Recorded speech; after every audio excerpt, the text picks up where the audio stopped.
pensé mucho en cómo presentarlos a Mariano y a Santi. Es raro, porque ustedes los conocen, somos todos amigos. Para mí son dos personas grosísimas, dos grandes, dos personas que quiero, que amo. Son grandes amigos míos y entre ellos. No me canso de conversar ni de aprender de ninguno de los dos. Son tipos espectaculares. Y hoy vamos a conversar sobre inteligencia artificial y ver qué aprendieron en todo este camino. Les damos un fuerte aplauso a Santi y a Mariano.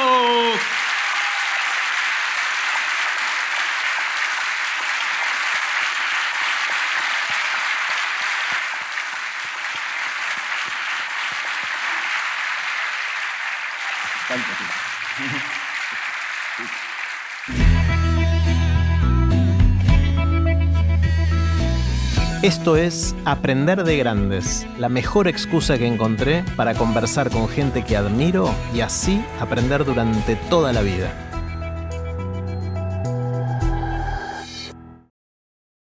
Si querés tener buenas conversaciones con tus amigos o gente que quieras conocer un poquito más, te recomiendo mucho el juego de Aprender de Grandes. Es un juego de naipes. En cada carta tiene preguntas para disparar buenas conversaciones. Si querés conseguir el tuyo, entrá ya a aprenderdegrandes.com/el juego. ¿Cómo andan? ¿Qué tal, Jerry? ¿Qué haces, Jerry? ¿Qué tal, Santi? Bueno, quiero empezar con una pregunta grande para disparar todo esto. Y acaban de terminar de escribir un libro juntos. ¿Qué aprendieron? Así, lo más importante que aprendieron escribiendo este libro que escribieron en colaboración, que se llama Artificial. Cortito cada uno. ¿Quién quiere empezar? ¿Empezar? ¿Voy yo? Ok. Hace rato que yo vengo mirando el tema de inteligencia artificial, viendo un avance que era tortuoso, que era lento. Digamos, si vos mirás mis charlas de hace 10 años, creí que muchas cosas iban a suceder mucho más rápido de lo que acabaron sucediendo. Pero la transformación de los últimos 9 meses es absolutamente de locos. Quizá uno de los aprendizajes más grandes es que siempre que hablábamos de inteligencia artificial y se la vinculaba a automatización y la discusión sobre los trabajos, se pensaba en las máquinas como suelen ser las máquinas hasta acá, o sea, reemplazar tareas mecánicas, repetitivas. Entonces, cuando uno hablaba de los empleos en riesgo, se hablaba de tareas monótonas. Y quizá lo más genial que pasó y que rigió mucho de lo que trabajamos con Mariano en el libro fue descubrir que, claro, es inteligencia artificial. La inteligencia es medio inseparable de la creatividad, de la emoción. Entonces, la inteligencia artificial no es esa cosa lavada, esa versión pobre de la inteligencia que simplemente puede hacer cuentas muy rápido, como las computadoras que le ganaban a Kasparov hace 2 décadas. Hoy la inteligencia artificial puede emocionarte, puede sorprenderte. Y pensar cómo todo eso se articula y cómo rearmamos nuestra vida con máquinas que pueden hacer esas cosas fue uno de los desafíos más lindos. Creo que una de las ideas que es muy interesante que surgió trabajando con Mariano es que nosotros ya no éramos la especie más rápida. Entonces, de repente, hacer una máquina que va más rápido que nosotros nos gusta, nos sirve, pero no nos molesta. Tampoco éramos la especie más fuerte. Entonces, hacer una grúa, una máquina capaz de mover enormes pesos, al contrario, nos aumenta. Pero sí fuimos hasta acá siempre la especie más inteligente. Y entonces, cuando de repente una máquina empieza a hacer cosas que tradicionalmente requerían de nuestro intelecto, y en algunos casos, por lo menos en ciertos dominios puntuales, a superarnos, ahí sí pasa algo bastante raro. Y entonces, gran parte del proceso de aprendizaje con el libro fue, bueno, cómo nos acomodamos a todo lo genial de que de repente haya máquinas que puedan crear y darnos ideas buenísimas y ser compañeras en nuestra exploración del mundo, y cómo nos reconciliamos a la vez con que tal vez en algún momento ya no seamos los únicos muy inteligentes y quizá dejemos de ser los más inteligentes. Está buenísimo, y hay algo que nos va a pasar a lo largo de esta conversación, ya sospecho. Sí. Y es que vamos a estar tironeados un poquito entre lo fantástico y todas las cosas espectaculares que vamos a hacer con esto y el miedo, el terror, la angustia de que salga mal. Vamos a volver a este tema, pero ya se empieza a vislumbrar en lo que decís, Santi. Marian, ¿vos qué aprendiste? Yo aprendí un montón de cosas, pero pensando, mientras Santi hablaba, por eso te pasé la palabra generosamente, pensaba que las dos cosas, por lo menos que creo que más me llamaron la atención, las aprendí las dos después de haber publicado el libro. Una fue ayer y la otra fue hace 3 días. Ayer fue hablando con Christian Karman, un amigo querido de todos nosotros, que él me preguntaba cómo había sido la experiencia de escribir un libro tan rápido. Porque lo cierto es que este libro empezó de una manera muy precipitada, en una historia que aparece en el principio del libro, en el cual de golpe nos embarcamos en un proyecto que parecía cronológicamente imposible. Y cuando él me preguntó eso, a mí me sorprendió porque a mí no me pareció que fue rápido. No tuve la sensación de que lo escribimos. Y ahí me di cuenta que uno no tiene una idea de cuánto tiempo lleva algo. Es decir, nadie dijo cuánto tiempo lleva a escribir un libro, si son 2 semanas o 3 meses o 3 años. Alguna gente escribe un libro en una vida. Tampoco uno sabe cuánto dura una relación o cuánto dura un viaje. Y pasa algo que creo que también pasa en los viajes, ahí creo que es más perceptible, que a veces te puedes ir 20 días a un lugar o 3 días y la experiencia no es tan distinta. Porque en esos 3 días de alguna manera condensás el tiempo y vivís todas esas cosas y uno relativiza o normaliza el tiempo de un viaje a la historia de una experiencia. A mí me pareció eso, retrospectivamente me di cuenta que tenía que pedirle perdón a mi gente querida, porque debo haber estado bastante más ausente de lo que pensaba. Les pido perdón. Porque evidentemente me pasé estos meses absorbido en algo que hizo que los últimos 4 meses a mí se me hicieron pasar como si hubiese sido un año, que creo que es el tiempo razonable de escribir un libro. Entonces esta es la primera idea que a mí se me ocurrió como lo llamativo de cómo tenemos esa oportunidad de renormalizar el tiempo de nuestra experiencia. No tiene nada que ver con la inteligencia artificial, pero para mí creo que fue una experiencia vital, por lo menos del último año de mi vida, que es lo que estás preguntando. La segunda pasó hace 3 días. Yo estaba todavía en Madrid. La llamo a mi mamá para hablar de un tema con ella. Le pregunto cómo está y me dice que está bien, que está escribiendo un texto sobre un tema que para ella es un tema muy importante, un tema en el que viene trabajando hace mucho tiempo, que tiene que escribir un texto importante de 4 páginas y que le está costando escribirlo, que es algo que le es muy fácil verbalizar, que dio un montón de charlas sobre eso, que lo conoce, pero que le cuesta escribir.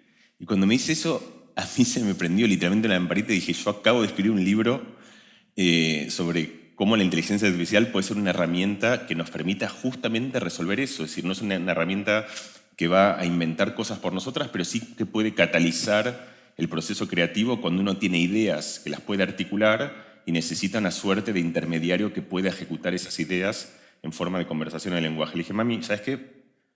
Cortemos esto, nos juntamos y vamos a hacer un tutorial de GPT, que además yo escribí una inteligencia artificial, pero soy un pésimo usuario de estas aplicaciones. Bueno, creo que no soy pésimo, porque si no es que tengo mucha versatilidad, lo que sí creo que tengo es las ideas de cómo utilizarlo, o las ideas de cómo acercarse de esa manera correcta. Y lo que aprendí, entonces nos juntamos.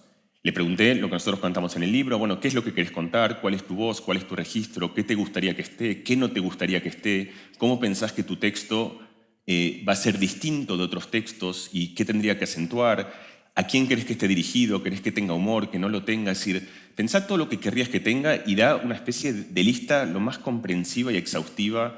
Bueno, comprensiva y exhaustiva son casi opuestos, ¿no? Lo más exhaustiva que puedas imaginarte, y lo hicimos. Entonces escribimos el prompt, que debía ser un prompt largo, donde lo hicimos muy meticulosamente, siguiendo un poco las instrucciones de lo que contamos en el libro, hicimos Enter. Y cuando hicimos el Enter, ChatGPT empieza a escribir, y mi mamá, que era la primera vez que interactuaba con GPT, pone unos ojos parecidos a los que tenés vos ahora, llorosos, emocionada, y me mira y me dice, escribe rapidísimo. Y eso es lo que aprendí, que algo que a mí siempre me vinculó con la inteligencia artificial, que en el fondo es una gesta poética, y que hay algo, y yo pensé, y hoy pasó, mira, te dije algo hace 2 días, 3, y una cosa que pasó hoy, porque yo sentí, mi mamá me contaba siempre de cómo su abuela, la abuela de mi mamá, que había nacido en el 1800 y algo, es decir, antes de la Primera Guerra Mundial, y que vio el advenimiento de un montón de cosas, y cuando vio la retransmisión en vivo de la llegada a la Luna, dijo, esto no es cierto. Pero no por una teoría conspirativa, sino porque no estaba dispuesta a aceptar, era algo que rompía tanto con todo lo que había imaginado, que era algo que ni siquiera entraba dentro de su cápsula mental. Y yo pensé, mi mamá está viendo el aterrizaje a la luna, como que está viendo, y hay algo, lo que descubrí, lo que me parece como esencialmente, o lo que me parece esencial, creo, esta búsqueda que estamos haciendo, es que creo que uno piensa que la inteligencia artificial es casi un opuesto de la emoción, de lo intrínsecamente humano, de la sensibilidad, de la dulzura, del cariño, del calor, del cariño de un hijo a una madre y de una madre a un hijo. Y yo ese día me descubrí que en realidad la inteligencia artificial sigue siendo esa búsqueda poética donde lo que tratamos es de develar misterios, de llegar a lugares inexplorados, de satisfacer nuestra curiosidad, de descubrir juntos, de contar lo que nos apasiona y que en el fondo se trata de eso. Y lo que terminé de descubrir hoy, y con esto cierro, es, yo le contesto a Matías Martín, hoy fuimos al programa de Matías Martín a la tarde, y le conté esta misma metáfora, le dije lo de llegar a la luna, y ahí él me dijo algo que me pareció muy lúcido, que me dijo, pero en realidad era tu mamá la que estaba llegando a la luna. Si no es que ella estaba viendo, sino que ella escribiendo ese texto de repente se estaba teletransportando. Entonces esta herramienta que nos permite de manera tan vertiginosa llegar a lugares insólitos, creo que esa gesta, ese momento de emoción, le da sentido a todo lo que pensamos y a todo lo que escribimos. Me encanta. Una cosa, Marian, que me quedé pensando de esto que decís es que esas instrucciones, vos dijiste prompt. Prompt es como la instrucción que uno le da a esta inteligencia artificial, como el ChatGPT. Las instrucciones que les diste y las preguntas que le hiciste a tu mamá, de cuál es tu voz, qué querés decir, qué no querés decir, todo eso, es un ejercicio buenísimo, inclusive antes de la inteligencia artificial, que quizás muy poca gente lo hacía así de sistemáticamente. Yo cuando empecé a trabajar con el GPT, lo que hacía es, le daba un montón de instrucciones, me devolvía algo, le respondía, no, la verdad que esto no es lo que quiero, lo querría que fuese de otra manera, y hacía otra cosa, decía, no, querría que en realidad tuviese todo esto. Después lo que hacía es tiraba todo lo que me había devuelto, me quedaba con todo lo que le había preguntado yo, y con eso me daba cuenta que tenía el texto. Lo que pasa es que ese texto yo no podía, me era mucho más fácil expresarlo en una conversación con alguien que me escuchaba y me respondía, y yo le decía, no, pero falta esto, y agregale esto, y hay un momento donde en realidad yo ya lo había escrito. Entonces, el caso del prompt de mi mamá no era así, pero tenía la misma idea, y yo creo que eso es una idea, aparece mucho en el libro, otra vez vincula un lugar que creo que no es el lugar más convencional de la inteligencia artificial y que lo vincula muy profundamente con la inteligencia humana, que no es una herramienta pasiva para resolver problemas, sino que bien usadas funciona como una especie de espejo para ejercitar una de las capacidades más virtuosas del pensamiento y más difíciles de ejercitar, que es lo que se llama la introspección o la metacognición, que es tratar de pensar sobre tus propias ideas. Es tratar de hacer un momento, decir, bueno, antes de arrancar el viaje mental, decir a dónde quiero ir y con qué dificultades me voy a topar y con qué lugares comunes me voy a encontrar que yo querría esquivar y cuáles son las cosas de mi voz que pueden ser las más sorprendentes. Y todo ese ejercicio dialéctico, ese ejercicio socrático de tener que contarle a otra persona o de tener la oportunidad de tener otra persona, y en este caso usé GPT como eufemismo de persona, porque GPT, pero bueno, lo tratamos con mucha amabilidad, como si fuese una persona. Uno le dice querido, o sea, bueno, querido no, pero uno dice GPT, bueno, muchas gracias, te querría pedir, sí. Es decir, uno actúa como si del otro lado hubiese alguien que oficia de conversador. Y en esa situación aparece algo bastante espléndido. Y ahí también hay una cosa que para mí es conmovedora y sorprendente, que es que la inteligencia artificial hoy, por lo menos, a octubre del 2023, es el último pináculo de la tecnología contemporánea. Y que en esa última instancia de lo más fabuloso que hemos hecho con máquinas de silicio que emulan cientos de millones de parámetros en una red neuronal con arquitecturas complejas, vuelve a aparecer una idea que está en la cuna de la cultura humana, que es la idea la idea socrática, la idea griega, que es que la mejor manera de pensar un problema es juntarte con alguien y conversarlo. A mí me parece que es un círculo que es conmovedor. Está genial. Bueno, el problema que tenemos... ¿Quiénes todavía nunca usaron ChatGPT? Levanten la mano, por favor. ¿Cuál es la pregunta? ¿Quiénes nunca usaron? ¿Quiénes nunca usaron? Ok. Un 20%, 30%. Ok. Sí. Les recomiendo, si pueden, que lean el libro antes para aprovechar la primera vez. Porque no sé qué te pasó a vos, pero en general cuando uno se enfrenta por primera vez y no tenés mucha idea de cómo usarlo, le haces alguna pregunta estúpida. O sea, ¿cuál es la capital de Italia? Y te dice Roma, pero no hay nada muy sorprendente. O sea, yo creo que parte de lo lindo que pasó con tu mamá es que normalmente cuando uno llega por primera vez a la herramienta, no sabe hacer eso que vos le acompañaste para que hiciera, y entonces la primera vez pasa medio, es deslucida. Como suele ser el caso para casi todos nosotros. No, no. Pero está buenísimo. Digo, para la mayoría, ese primer respuesta de GPT no tuvo el efecto que tuvo para tu mamá, porque le preguntamos boludeces. Sí, así es, sí. Vos la llevaste a que su primera pregunta fuera una gran pregunta y entonces, por lo tanto, produjera una gran respuesta. Sí, o no hagan lo que dice Santi y jueguen, ¿no? Y prueben a ver qué pasa. Eso es otro enfoque distinto de acercarse a una nueva herramienta que también tiene algo lindo, ¿no? Depende de cómo cada uno quiera. Sí, yo siento que mi primera vez fue deslucida. Bueno, es interesante esto que decía Mariano de que en general somos atentos y decimos por favor y gracias y te pido si podrías en una de esas no sé qué. Yo tengo un amigo que toma el ChatGPT y lo putea, ¿sí? Que lo trata mal, que le dice, pero no sé, sos tarado, le dice cuando le dice algo que no le gusta, o te dije que no sé qué, y es como casi gritando, y parece que el ChatGPT se la banca.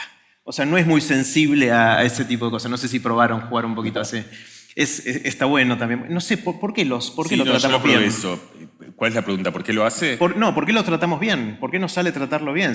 No hay nadie ahí. Yo creo, bueno, para mí esto me remite mucho a lo que fue para mí el libro anterior mío, que era un libro sobre la conversación. Y ahí básicamente la conversación empieza con una disposición de qué tipo de interacción estás buscando. Si vos te puedes acercar a una conversación con muchos ánimos, con un ánimo de llenar el tiempo, hay una forma de una buena conversación que te llenás, que es la conversación socrática, que te acercás con curiosidad para descubrir, para aprender a partir de la mirada de la otra persona. Hay una conversación que es una conversación de confrontación, que es la gente que se choca en el tráfico y bajan uno y en una especie de declaración de guerra. Todas esas cosas se llaman conversaciones, pero son ejercicios profundamente distintos que dependen simplemente de la disposición con la cual una persona se acerca. Yo creo que lo que pasa con el GPT es que se activa este modo en el que uno se acerca al GPT porque quiere saber algo que no sabe.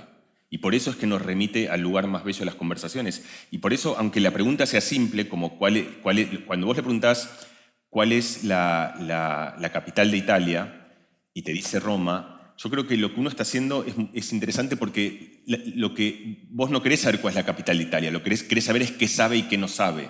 Y entonces uno está ejercitando la teoría de la mente como un niño que quiere poner a prueba a su interlocutor para saber si es culto, para saber si dices cosas sensatas. Y ese es un ejercicio de calibración que yo creo que es razonable. Pero es interesante pensar todas las cosas que no pasan con GPT.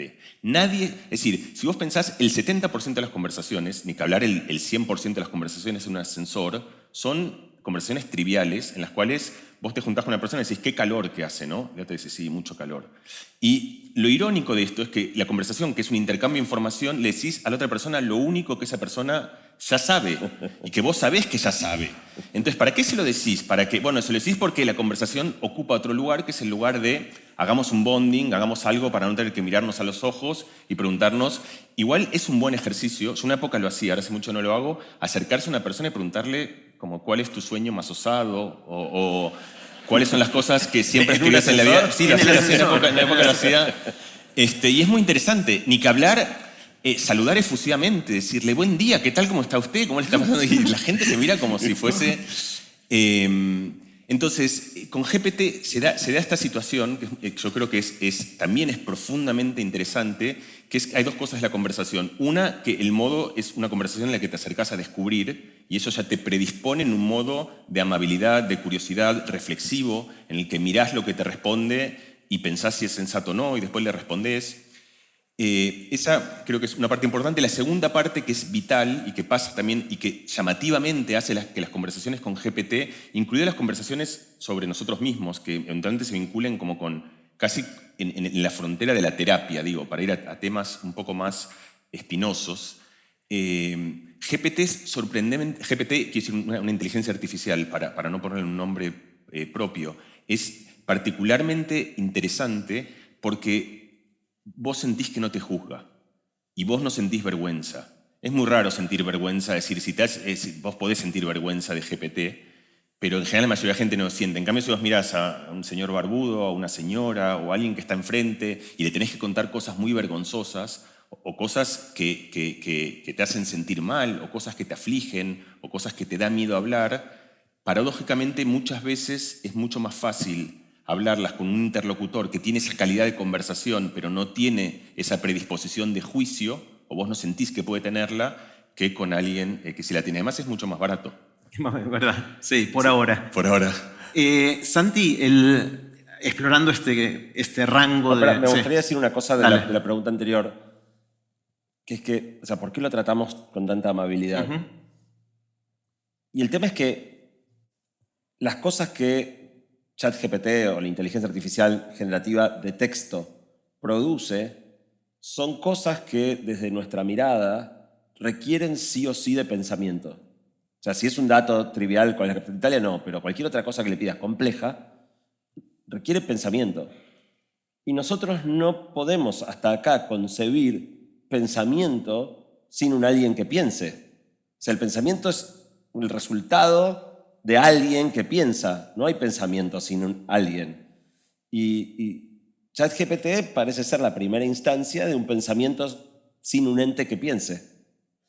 Y es muy raro eso. Entonces, naturalmente, lo que nos sale es antropomorfizarlo, es atribuir ahí un otro. Y cuesta mucho pensar que pueda haber un mecanismo, que de hecho es un algoritmo, un mecanismo tan complejo o sencillo como el que mueve a GPT, capaz de producir, hacer semejantes producciones y que no haya alguien atrás. Claro, quizás Entonces, evolucionemos, ¿no? Claro, racionalmente vos decís, ¿a quién le estoy agradeciendo? Bueno, al autor de este pensamiento. Es muy difícil pensar que eso se produjo sin que nadie lo esté produciendo. Te preguntaba, en el rango de súper optimista y se viene el apocalipsis, ¿qué es lo que más te ilusiona y qué es lo que más te da miedo de lo que se viene con esto? Y anda pensando vos también. Lo que más me ilusiona es que realmente esta es una herramienta muy poderosa. Y es una herramienta que puede expandir nuestras capacidades muchísimo. O sea, la idea de que pueda existir algo más inteligente que nosotros es perturbadora, pero bien encaminada. O sea, imagínate que para cualquier tarea cuando me preguntan, ¿para qué puedo usar ChatGPT? Entonces, bueno, imagínate para cualquier cosa que tuvieras, que tengas que hacer, pudieras tener una persona súper dispuesta y súper inteligente para ayudarte. Siempre, en todo momento dispuesta, que no se cansa, que no te pide nada a cambio. Es genial. Entonces, en la medida que empecemos a incorporar esto a nuestra vida, yo creo que nos va a abrir puertas y posibilidades increíbles. En particular, esta semana pasó algo, que es que ChatGPT habilitó en algunos usuarios un modo que es completamente verbal, ya no es escrito. Vos le hablás a ChatGPT, ChatGPT entiende lo que decís y te contesta hablando. O sea que ya ahora de verdad es la conversación, ¿no? El chat no es exactamente igual. La mediatización del texto escrito pone una cierta distancia, Ahora estás charlando con alguien. Y me contaba una persona que lo usó, que salió a trotar, a ejercitarse, que donde normalmente uno va escuchando música o escuchando un podcast, y no, salió a trotar charlando con ChatGPT, y que tuvo una conversación espectacular. Eso es grosísimo. Creo que esto puede enriquecer nuestra vida enormemente. Lo que más me preocupa es, bueno, toda herramienta muy poderosa puede ser usada para bien o para mal, y si me guío por la experiencia previa, esto va a ser usado para bien y para mal. Y cuando vos usás algo muy poderoso para mal, las consecuencias pueden ser bastante serias. Y eso, el libro sobre el final explora muchos de los... Hay un montón de cosas que podemos hacer mal. Me quedé pensando en esta conversación mientras corría, como conversa con el ChatGPT, pensando en las tecnologías que nos vienen acompañando en las últimas décadas, y de esto hablamos mucho con los dos episodios pasados de Aprender de Grandes, sobre todo con vos, Santi, de cómo la tecnología fue mediatizando nuestra interacción entre seres humanos, ¿no? Cómo a través de las redes y el algoritmo y todo eso nos acercamos más o nos alejamos o nos sentimos solos o acompañados y un montón de cosas así, cada vez más mediatizados por toda la tecnología. Pero me parece que, por lo que acabas de decir, con la inteligencia artificial cambió porque no está mediatizando nuestra conversación entre seres humanos, sino que de ahora conversamos con la inteligencia artificial. Estamos conversando con el algoritmo, de alguna manera. Hay algo que cambia cualitativamente ahí, ¿no?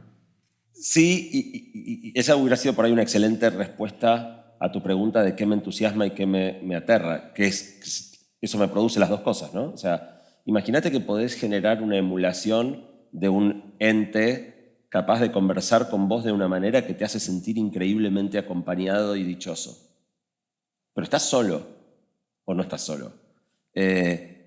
A mí me parece a la vez, digo, para cualquier persona que esté sola, tener la posibilidad de alguien que las 24 horas tiene buena onda y charla con vos de cosas interesantísimas y te conoce y sabe qué te estimula, es genial.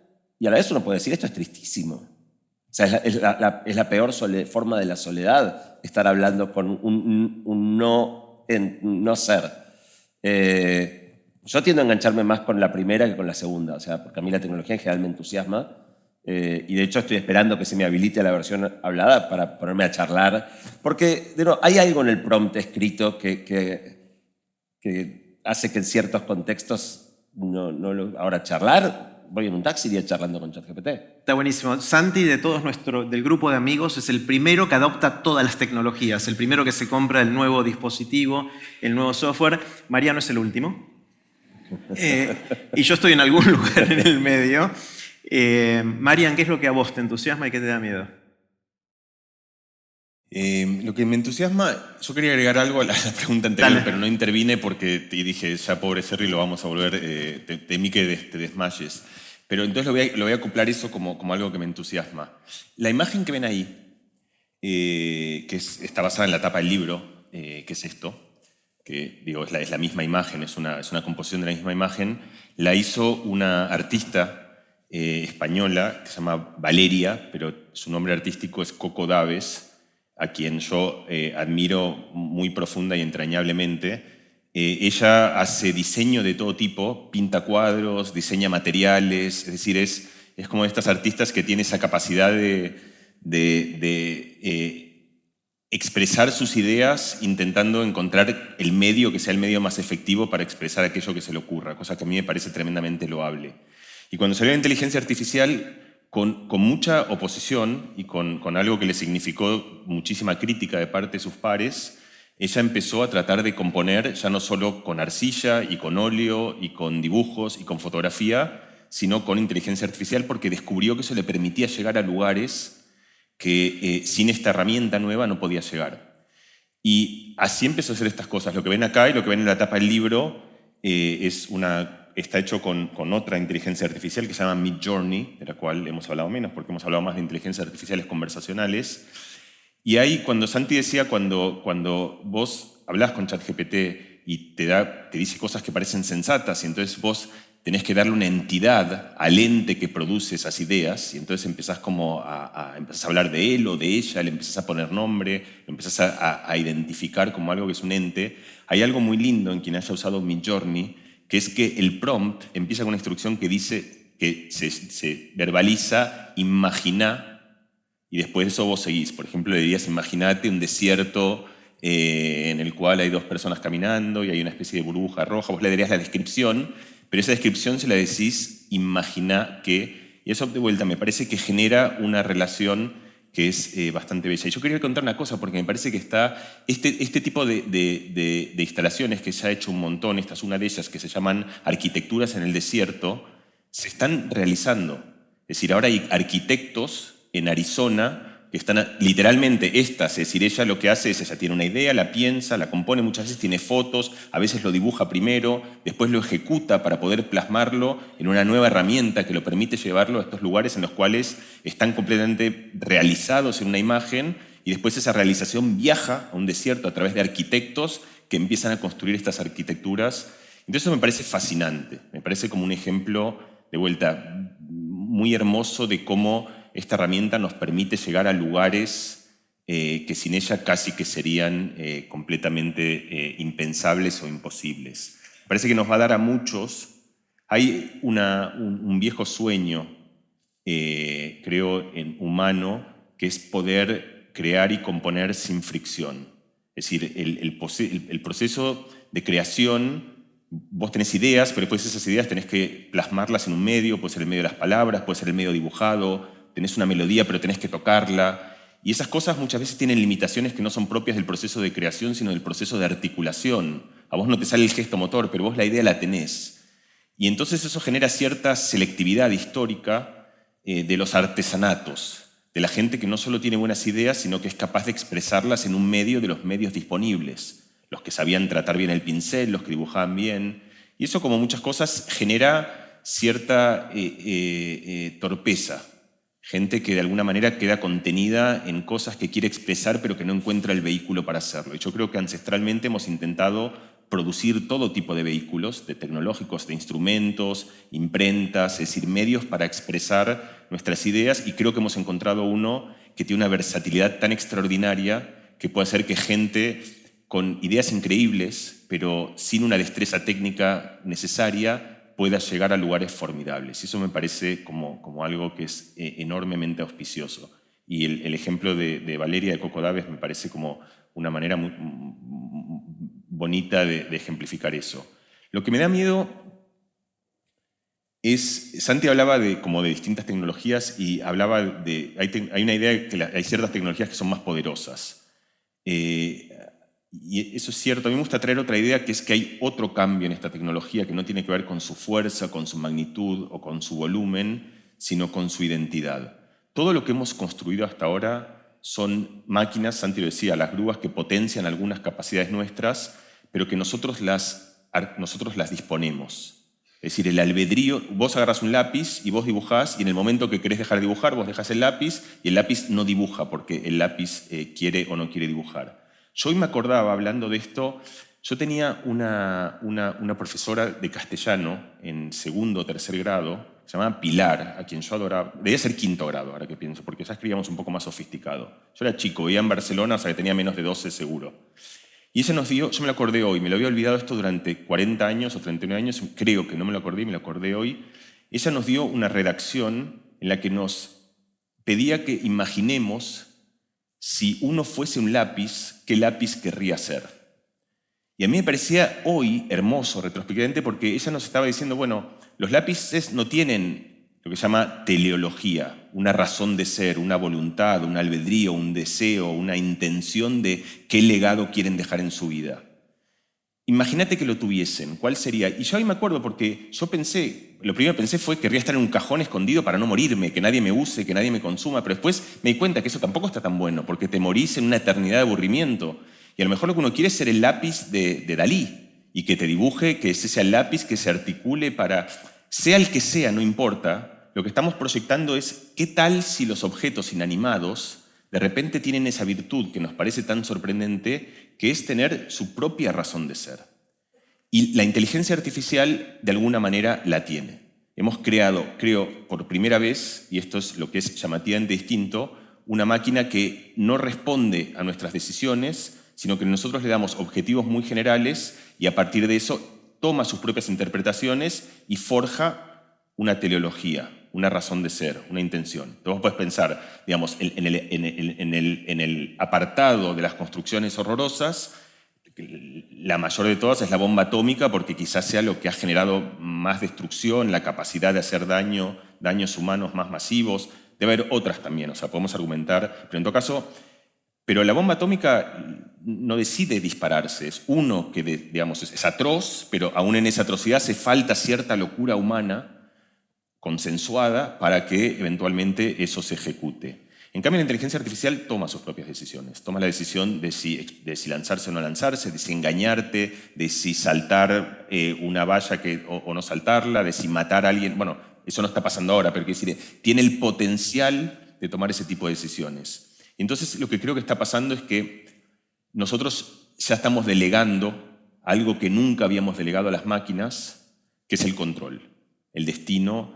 Y me parece que una vez que hemos pasado esa línea, la bifurcación nos puede llevar a lugares que pueden ser completamente inusitados y que pueden tocar pilares tremendamente estructurales de las sociedades que hemos construido a lo largo de los últimos años, décadas y siglos. Obviamente tanto Santi como Mariano son brillantes, siempre me sorprenden con un montón de cosas, pero son muy distintos como personas y se embarcaron en este objetivo de muy poquito tiempo hacer algo en colaboración que tenga una sola voz, porque no es que este es el capítulo de Santi, este es el de Mariano, no, es un libro escrito por los dos. Entonces me interesaría mucho saber qué aprendieron en el proceso de colaborar en algo tan intenso y tan difícil. ¿Qué aprendiste vos, Santi, de Mariano, por ejemplo? Empecemos por ahí. Mariano, tal vez por su carácter de científico o por su personalidad, es una persona tremendamente formada y culta, tiene un perfil muy humanista. Y yo en algún lugar lo tengo, pero en general no lo dejo salir mucho. La tecnología me desata un montón de entusiasmo y emociones que a veces por ahí me vuelve, vos decías, el adoptante temprano, el early adopter, se tira de cabeza sin pensarlo mucho. Y yo soy medio así con la tecnología. Entonces, algo que Mariano me hizo dar cuenta es que hay un valor muy, tal vez es una obviedad, pero yo tiendo a pasarla por alto, que es que hay un valor a cuidar en lo que es intrínsecamente humano. Y hay una pérdida importante que podemos o que estamos teniendo cada vez que tercerizamos algo en una tecnología. Me gustaría dar 2 ejemplos. Los dos surgieron trabajando con Mariano en el libro. El primero, yo cada vez que me subo a un auto pongo Waze. Al principio lo hacía porque obviamente Waze sabe el estado del tránsito y me aporta información que yo no tengo para saber qué puede pasar en el camino. Me baja la ansiedad, soy un poquito ansioso, me baja la ansiedad saber a qué hora voy a llegar. Pero después se convirtió, ya como todo, se convirtió en un hábito. Yo conozco una persona que hace unos cursos muy buenos de hábitos.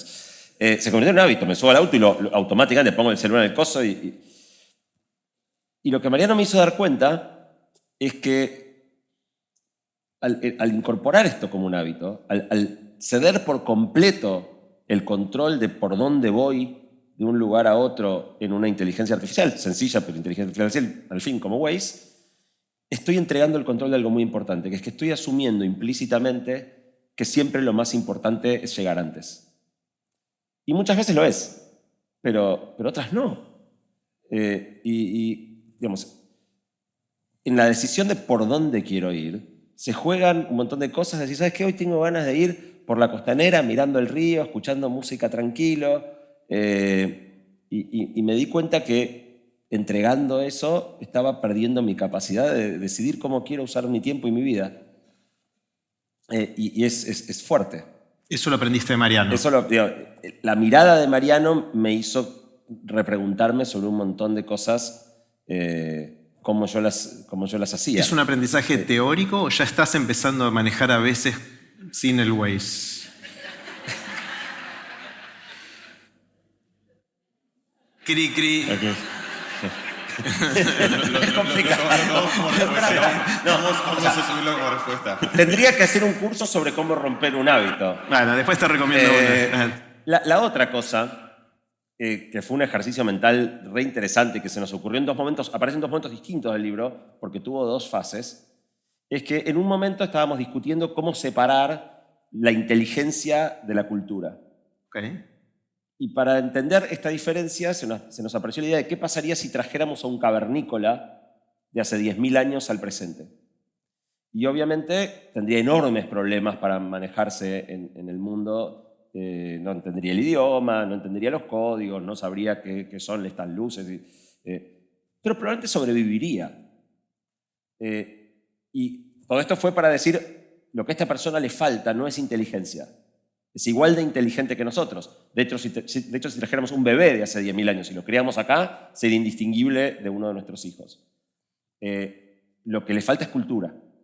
La inteligencia es acumulativa, y es acumulativa en la forma de cultura, que cuando entonces vos a alguien lo educás en su casa, en la escuela, le estás dando 10.000 años condensados que lo convierten en un ser humano del presente que puede vivir en este mundo y esa persona no lo tiene. Bastante más adelante en el libro, hablando de otra cuestión, se nos ocurrió pensar el ejercicio contrario, que es qué nos pasaría a nosotros si nos largaran hace 10.000 años. con toda nuestra cultura, con 10.000 años de bagaje acumulado. Prenderías el Waze. ¿Qué? Y la respuesta es, no duramos 3 días. O sea, estamos mucho peor nosotros. O sea, es muy antiintuitivo eso. Estamos mucho peor nosotros hace 10.000 años que un cavernícola acá. Y la respuesta, la razón, es que cada vez que tercerizamos algo en una tecnología, perdemos habilidades. O sea, ¿por qué nos moriríamos rápido? Bueno, en principio, si caímos en invierno y la primera noche hace 5 grados, te morís de frío la primera noche, no sabemos prender fuego, no hay fósforos. Vamos a empezar a tratar de raspar palitos y piedras y no va a funcionar. Si sobrevivimos a la primera noche por no hacer tanto frío, al día siguiente hay que comer. Bueno, atrapá un animal, matalo con tus propias manos, despellejalo y comelo crudo porque todavía no sabes prender fuego. ¿Cuánto vas a durar así? Y entonces me hizo pensar mucho esta cosa de la adopción temprana. Tenemos que preguntarnos mucho más, y especialmente con una herramienta como la inteligencia artificial generativa, que reemplaza nuestro razonamiento, nuestra creatividad, nuestro pensamiento, si empezamos a tercerizar eso. O sea, nosotros ya estamos grandes, podemos usarlo y ya tenemos 50 años usando la cabeza de una cierta manera. Ahora, los chicos que empiecen ahora, si directamente empiezan a tercerizar su pensamiento, a tercerizar su razonamiento, su creatividad, en algún momento probablemente estén tan desvalidos cuando estén privados de esa herramienta como nosotros sin fósforos. Y eso me resultó muy perturbador y muy interesante y me llevó a pensar, y en esto sí creo que voy mejor que con el Waze, ¿qué habilidades estoy dispuesto a perder? Y creo que la gran pregunta, mismo cuando vamos al capítulo de educación, ¿qué uso le damos a la escuela? La pregunta es, ¿qué habilidades estás dispuesto a perder? Porque lo que tercerices demasiado, olvídate, lo vas a perder.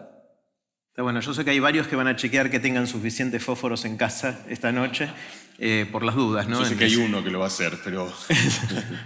¿Esto también lo aprendiste de Mariano en el proceso? Sí, o sea, la mirada de Mariano, o sea, fue todo un trabajo conjunto, ¿no?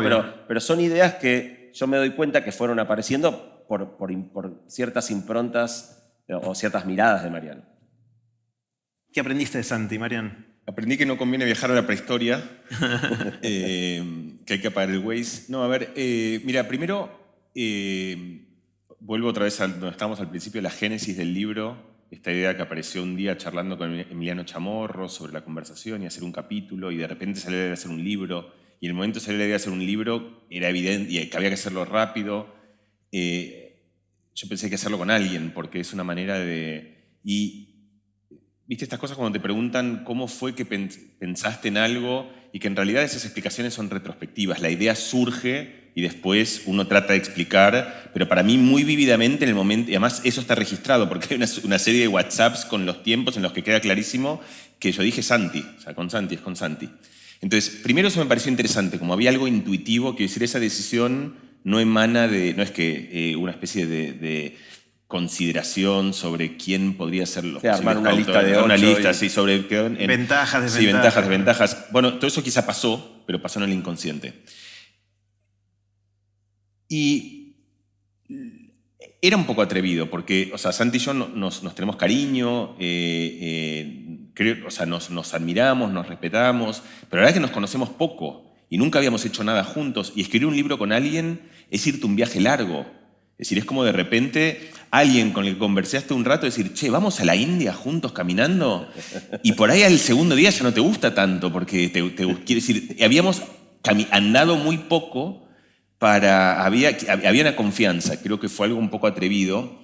Y después, como estas cosas pasan, como cuando, por ejemplo, te vas, no sé, uno se muda, yo me he mudado mucho en mi vida y cuando me voy a Madrid te preguntan por qué te fuiste ahí, yo no sé por qué me fui, pero después empiezo a encontrar explicaciones retrospectivas y acá fue parecido. Y yo creo que, mira, sobre el proceso de escritura hay algo que es bastante interesante. Lo primero es, escribir con alguien un libro es difícil, pero también da cierta liviandad. Y yo creo que la liviandad viene de la parte evidente de por qué a muchos nos cuesta escribir un libro, y es que escribir un libro tiene una presión enorme porque es distinto de hacer un cenicero con cerámica, porque es algo que devela mucho tu voz, es como desnudarse. Y entonces eso da vergüenza, da miedo, uno revisa adjetivos infinitamente porque te parece que tiene que ser perfecto y uno se vuelve obsesivamente perfeccionista. Y escribirlo a dos tiene una ventaja porque cuando hay una frase que está medio mal escrita, yo decía, bueno, es culpa de Santi. Y entonces, y cuando estaba mal, él pensaba que era culpa mía, y entonces pasábamos a una velocidad, por eso una velocidad es porque justamente, y a mí me ayudó mucho una amiga que escribe teatro, y el teatro se escribe muchas veces, yo descubrí, justamente tiene un tema distinto con la autoría, se escribe muchas veces a 4 manos, y ella me dijo, esto no te lo conté creo nunca, Santi, te lo cuento ahora retrospectivamente, pero a mí me sirvió mucho. Me dijo, nunca te pelees por un adjetivo. Te puede parecer que es fundamental el tuyo, pero da igual. O sea, uno se pelea con uno mismo por un adjetivo, pero a veces, paradójicamente, cuando tenés que resolver, algún día sentís, me acuerdo de un día como que estábamos en esas y decís, bueno, está bien, te la dejo, esta también te la dejo, y después ya te dejé 3, o sea, como esta me toca a mí, sería justo.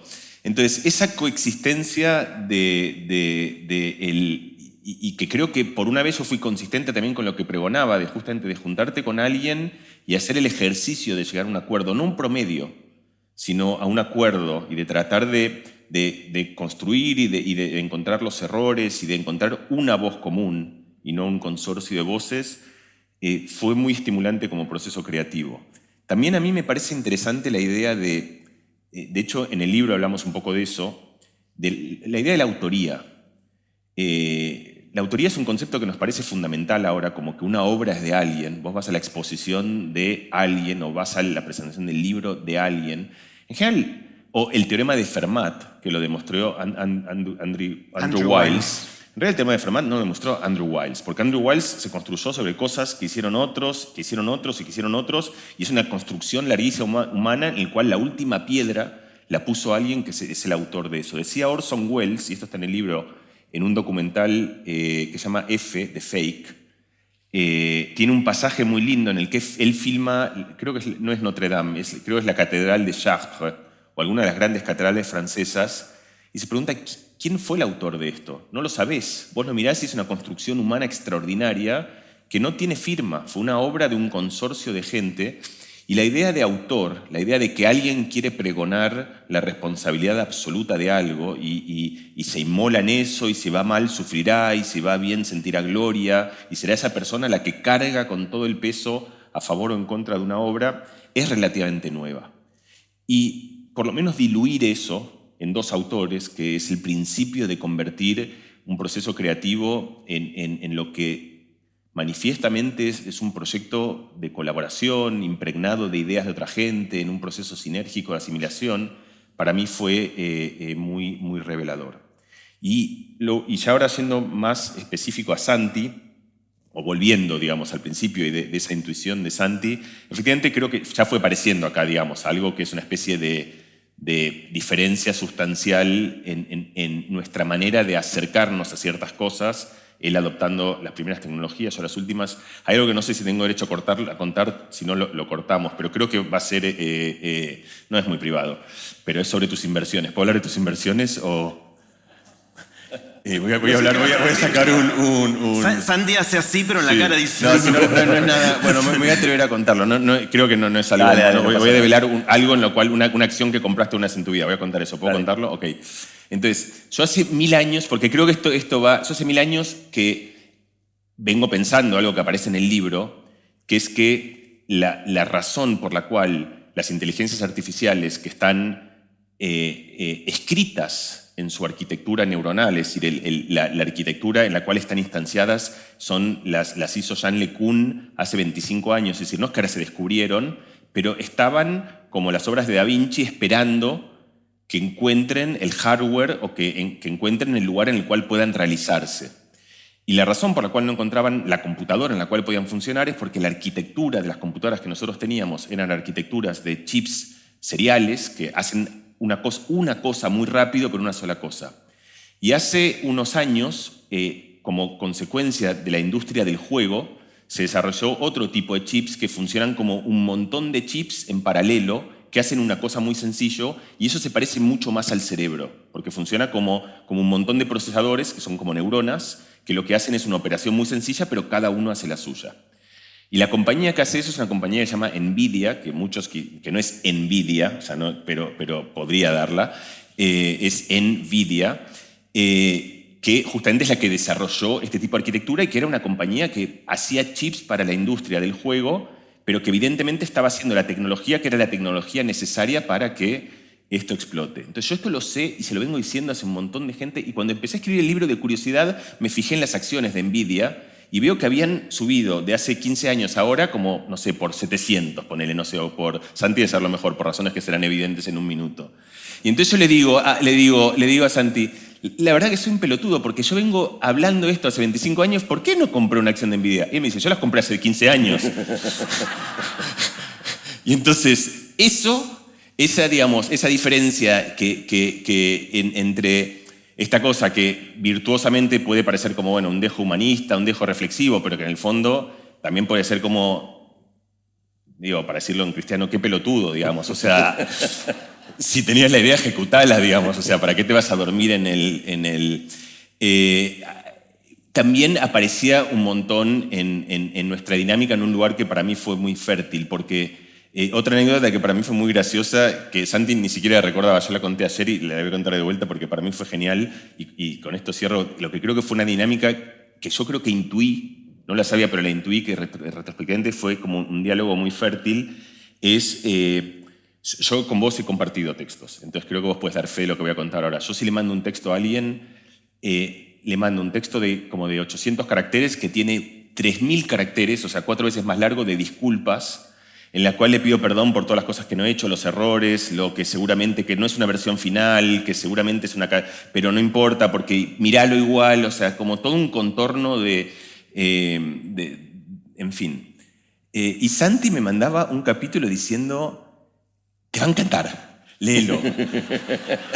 Y para ratificar eso me decía, se lo di a Cintia y le encantó. O sea, como Cintia es la mujer de Santi, o sea, entonces había demostrado experimentalmente que era un texto fabuloso y me lo mandé, te va a fascinar, me decía. Y yo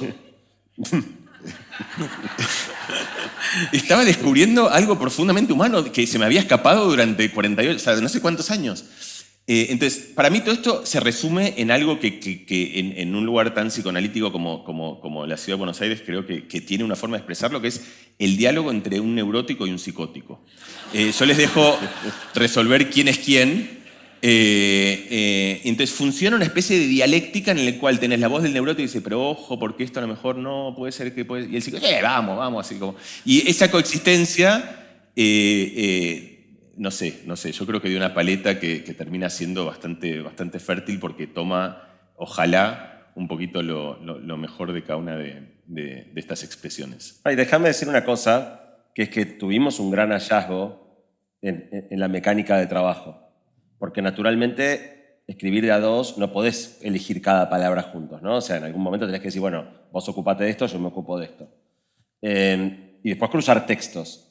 Y la primera vez que lo hicimos, que de hecho fueron los capítulos 1 y 2, Mariano, vos trabajás el 1, yo hago el 2, y nos intercambiamos las versiones. O sea, cuando el otro revisó lo que el otro le había entregado, lo hicimos como uno suele hacer, que es con control de cambios. Vos vas marcando para que el otro vea qué le cambiaste. Y apenas yo empecé a ver esto que a mí me había parecido que estaba genial, y Mariano lo había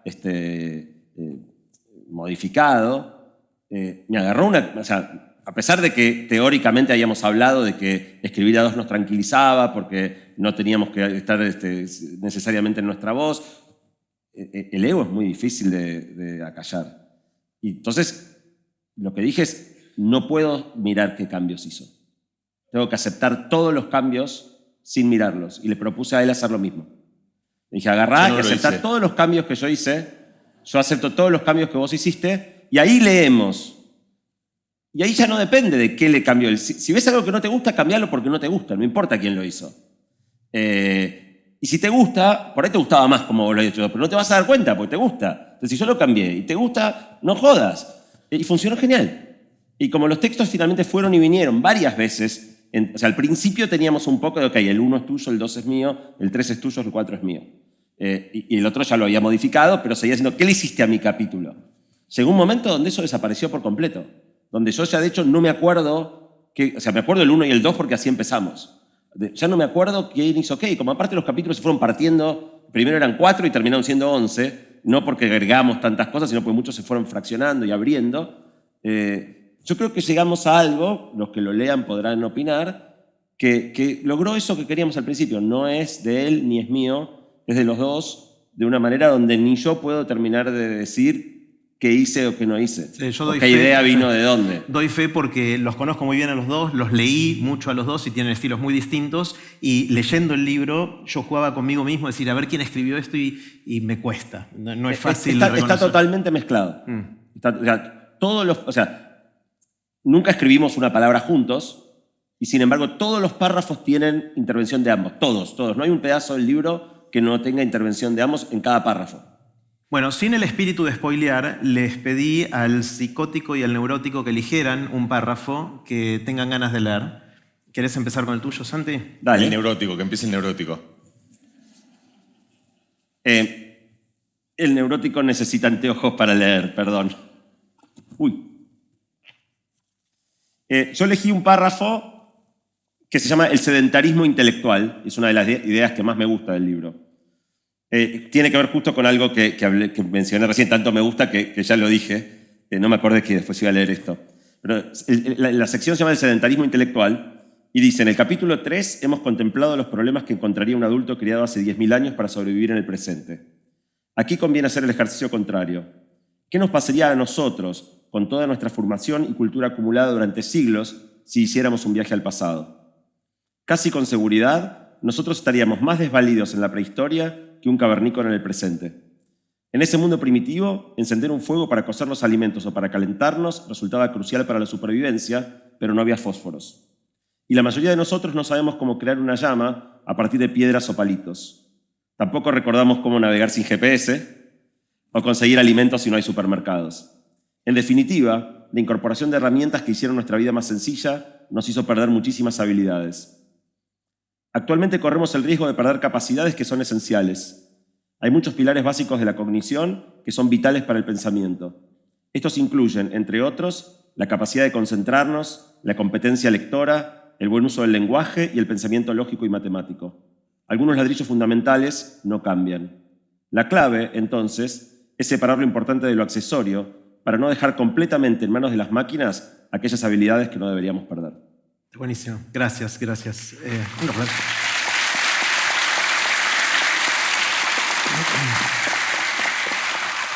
Léenos un párrafo, Marian. Sí, yo voy a hacer un pequeño preludio. Me acuerdo de una cosa que hablamos con Santi, hicimos una especie de, yo diría como de lista de deseos, de qué nos gustaría que pasase con el libro. Alguna incluía cosas que ya hablábamos, como que tenga una voz, que tenga un registro, que hable de ciertos temas.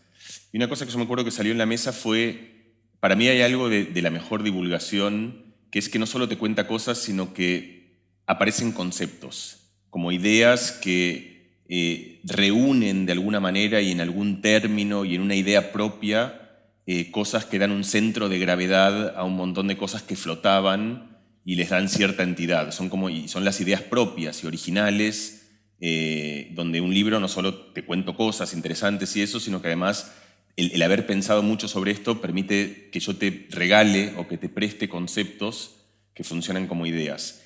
Y la idea esta del sedentarismo cognitivo creo que es una de ellas. Es esta metáfora de todos entendemos la idea del sedentarismo y de ceder a las máquinas nuestro movimiento y el uso de nuestro cuerpo y entendemos el problema de eso y trasladar eso a una metáfora que es nueva, es un término que por lo menos que yo no lo conocíamos, puede ser que alguien lo haya inventado, pero nosotros nos lo inventamos para nosotros mismos, me parece que tiene como ese valor de algo que para mí... Y este es otro que en algún momento, ya yendo al final, caímos con esta idea de el sentido de la extinción, que es algo que está como aflorando justamente, porque ahora lo que aparece en este miedo apocalíptico es una idea que trasciende a cada uno de nosotros, que es el valor que nosotros reconocemos sobre nuestra propia especie, que es algo que a lo mejor los delfines no tienen sentido de extinción. A lo mejor sí lo tienen, pero uno presume, es decir, a lo mejor no se les ocurre qué tal si un día todos los delfines desaparecen del océano, para no decir la Tierra.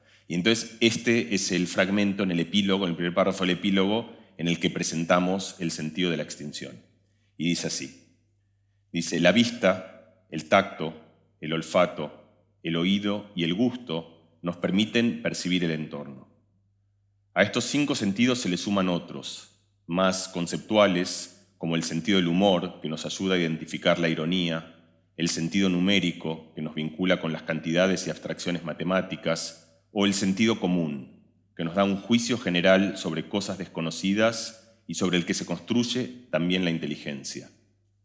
Aquí presentamos un nuevo sentido, el sentido de la extinción, que nos vincula con algo que va más allá de cada uno de nosotros, con el valor como especie. Esta pertenencia nos conecta, nos calma y también nos genera un temor latente a perderla, como el miedo a la oscuridad o a que se apague el humor.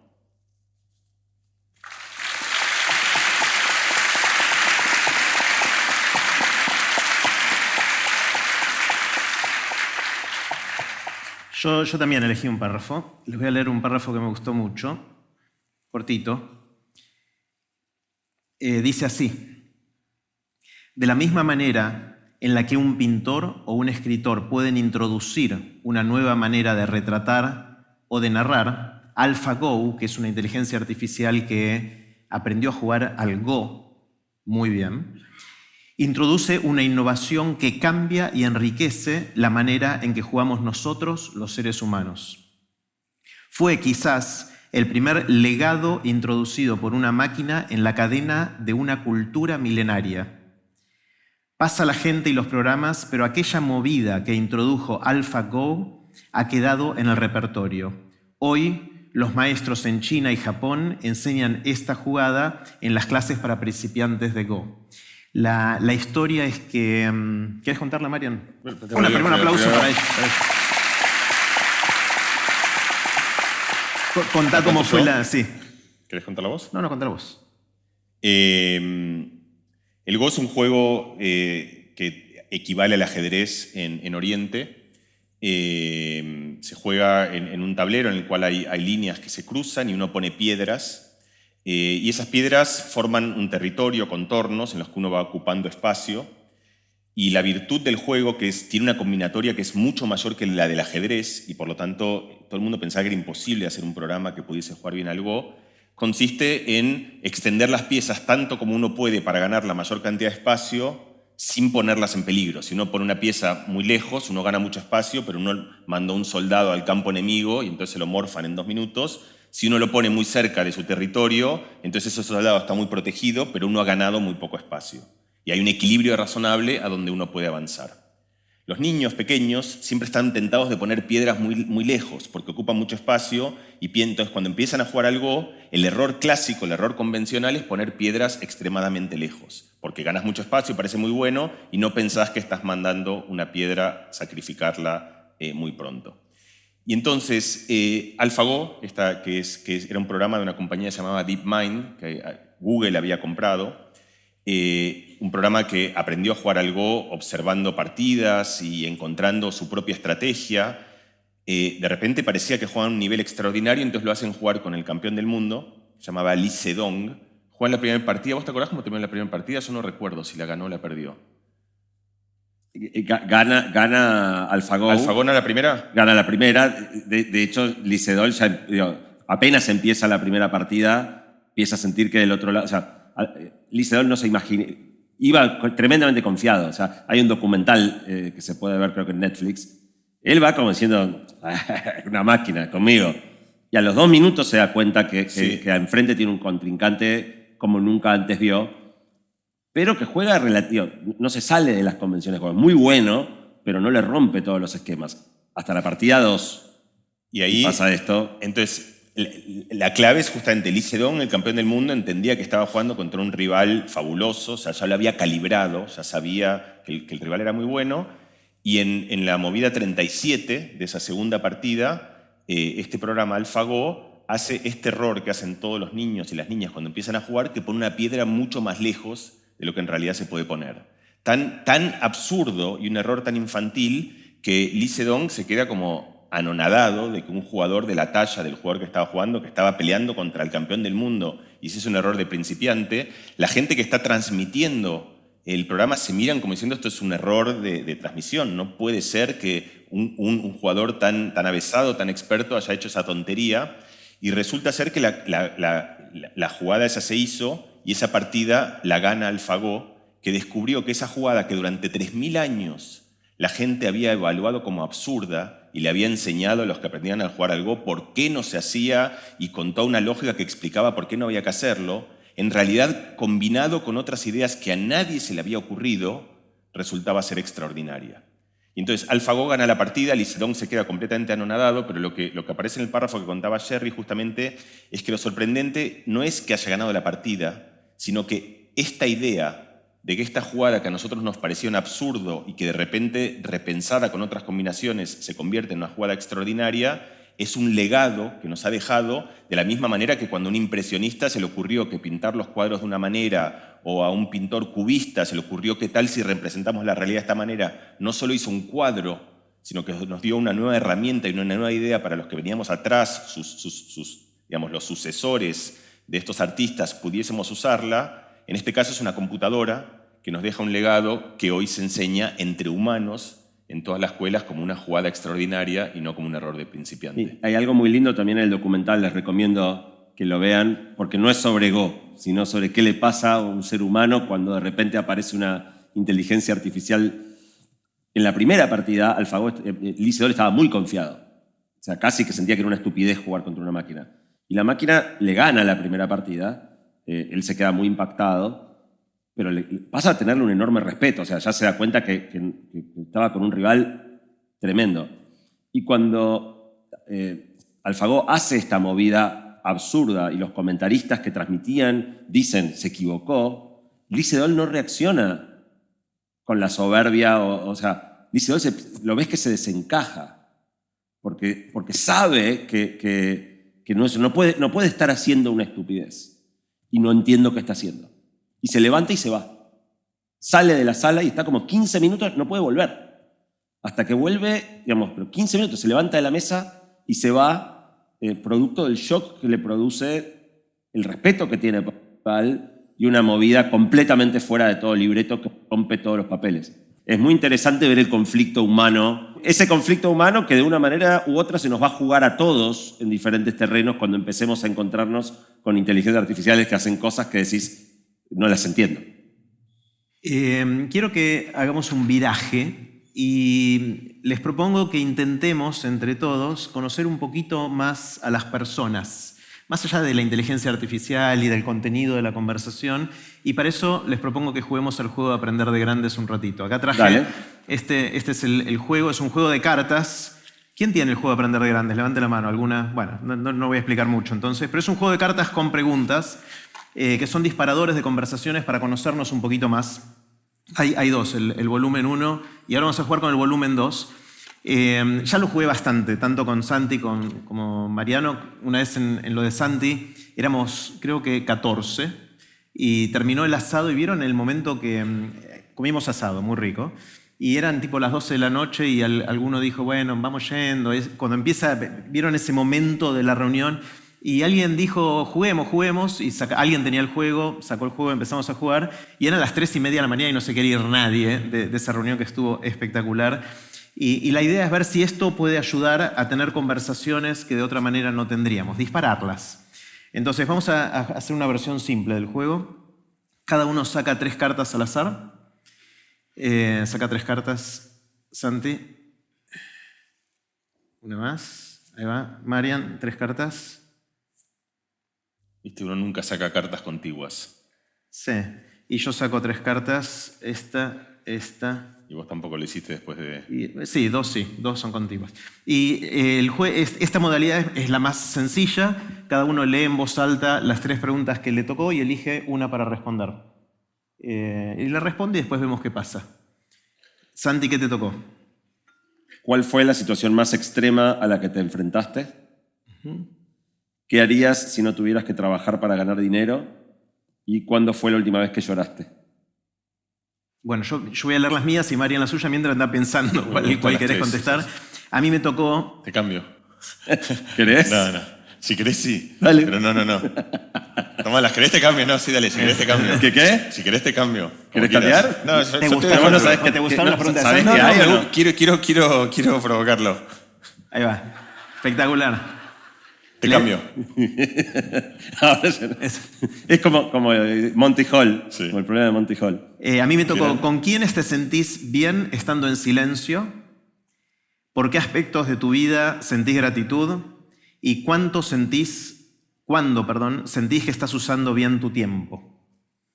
¿A vos, Marian? Ah, no, eso ya lo leímos, ahora vos de nuevo. ¿Qué vivencias de la niñez te marcaron? ¿Qué olor o aroma te recuerda un momento importante de tu vida? ¿Y cuál fue el mejor regalo que hiciste? Bueno, te quedás con esas y Me vos, empomaste, con Mariano. esa. ¿Eh? Tómate las cambio, te las cambio. Bueno, elijan No las querés elijan claro. una. Espera, vamos, dame. ¿Querés mezclarlas? Claro, vamos a eso. Está. Toma. ¿Todas? Y sí, ya que estamos. ¿Y la que toca, eso que...? Ahora No, saquemos no, un- no. Te arrugaste. A mí me gustaban las que tenía.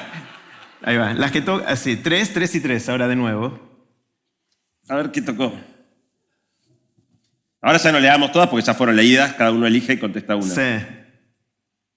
No, me recagaron. No tocó. Te cambio 2. Dale, Por 2. dale, Es como el póker, yo te cambio una. dale. Ahí va. Chancho. Ya está.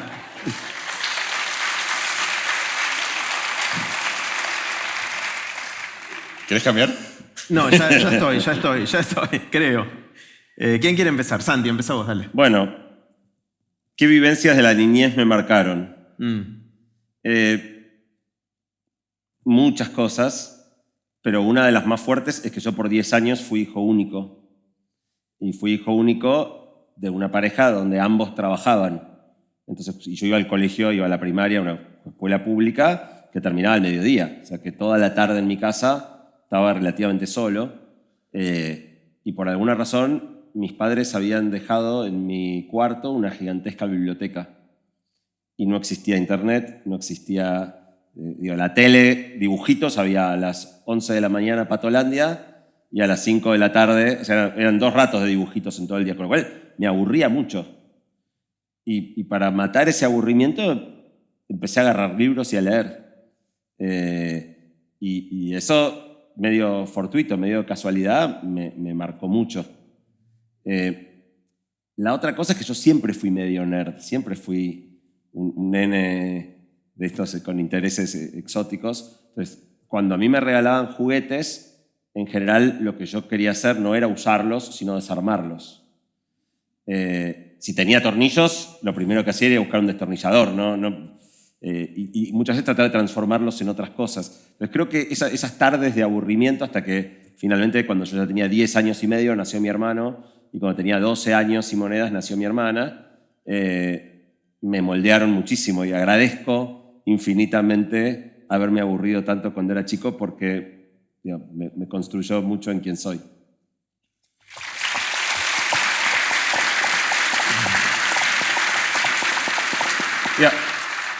Qué bueno que no había dibujitos, o sea, qué puertas se abrían, ¿no? De que no hubiera Cartoon Network y que ni celular que te diera la salida fácil. Hoy no me podría pasar eso. Claro, me pregunto qué libro estaríamos presentando si hubieras podido hacer eso. O sea, era como otra vida, ¿no? Otra vida. Otro camino distinto. Marian. Yo elegí, ¿cuál leíste vos? Que era que yo iba a leer. Uy, se me fue. Perdónenme, este es el momento más traumático de mi vida, el que está pasando ahora. ¿Cuál fue la situación más extrema a la que te enfrentaste?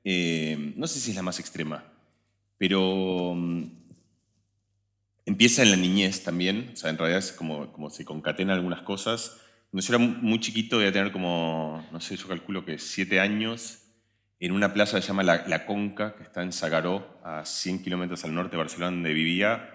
Aparentemente, digo aparentemente porque yo no recuerdo, estuve a esto de ahogarme muy malamente. O sea, parece yo estaba jugando en la playa con un balde y de repente desaparecí en unas olas de esas grandes, atípicas en el Mediterráneo, y ya había perdido completamente el rumbo y alguien me vio, no había bañista, alguien gritó, se ahoga un niño, y aparentemente mi viejo se tiró y no llegaba porque las olas y entonces hicieron el relato que me cuentan es que hicieron una cadena de gente, digamos, donde se hicieron como... Y el que nadaba bien se dio al final, y después fue mi viejo y me agarraron y me trajeron.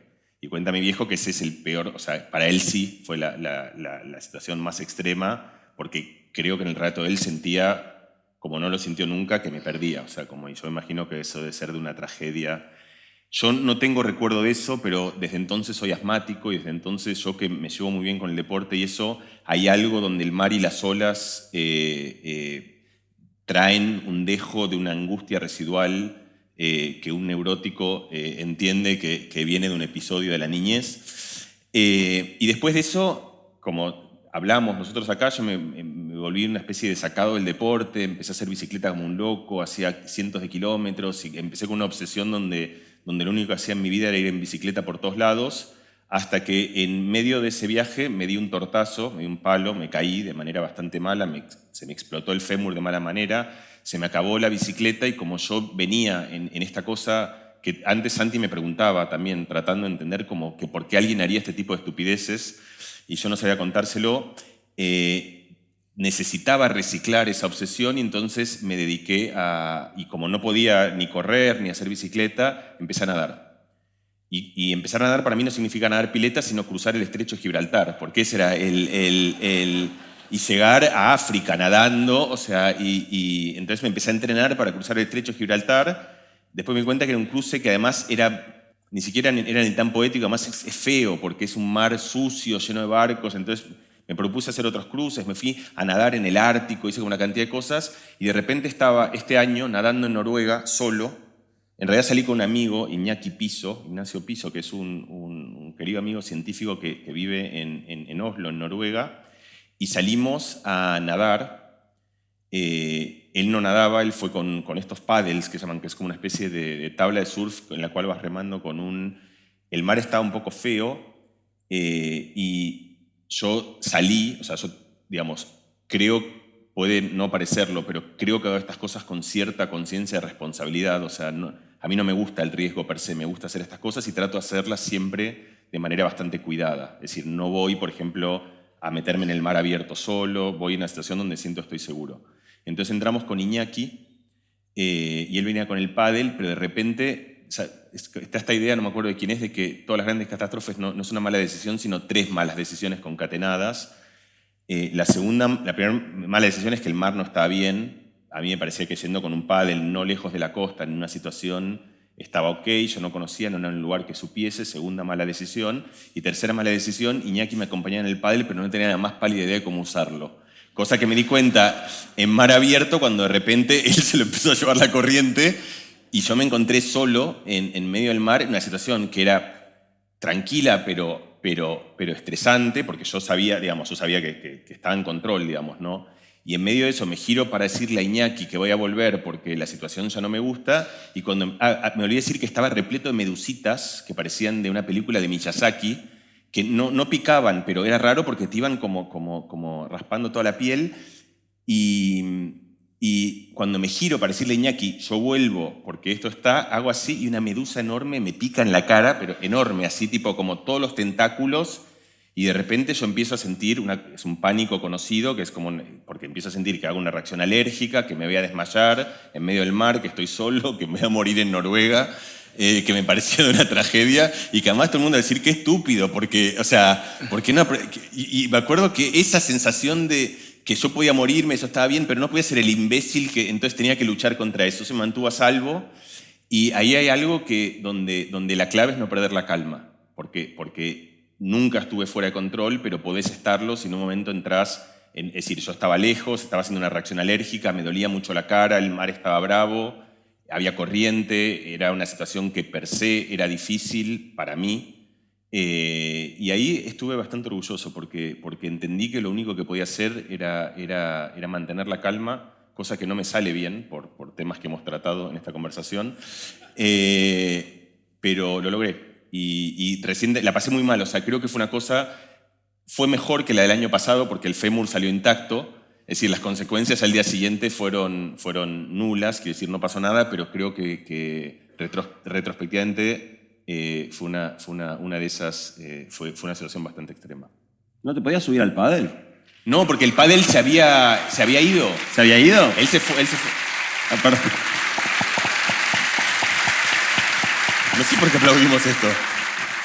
No, la parte de la historia es, el pádel se fue. Él estaba con el pádel, había mucha corriente, él venía nadando y en un momento se lo llevó la corriente a él, no lejos del mar, pero más O adelante. sea, a vos no te pasó nada grave, pero él no sobrevivió. No, él no está así, él no volvió, no.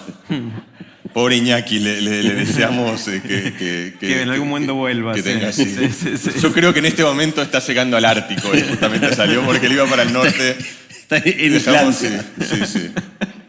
Bueno, a mí me tocó, o elijo, ¿por qué aspectos de tu vida sentís gratitud? En realidad por un montón de aspectos, pero en particular por el lujo que siento que tengo de poder conversar así con gente querida y de poder juntarnos y por un momento salir de ese ruido que hay por todos lados, de que todos nos gritamos, que no conversamos, todo eso, y de poder generar pequeñas burbujitas donde eso fluye de otra manera. Yo no entiendo cómo la gente me dice que sí a aprender de grandes. Los invito a que vengan a conversar, a encerrarnos en un estudio y para mí es un lujo que no lo termino de entender. Espero que no se corte, o sea, le prendo la velita todos los días y por eso me siento muy, muy agradecido. Eso.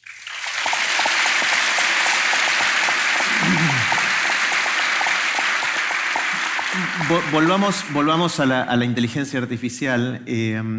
Dado que trabajaron en poquito tiempo en un libro, que terminó siendo un libro con una voz propia, que no es el promedio, sino una voz consensuada o que surgió como un emergente de la colaboración, seguro que hay cosas en las que no están de acuerdo. ¿En qué no pudieron ponerse de acuerdo? ¿Alguna cosa?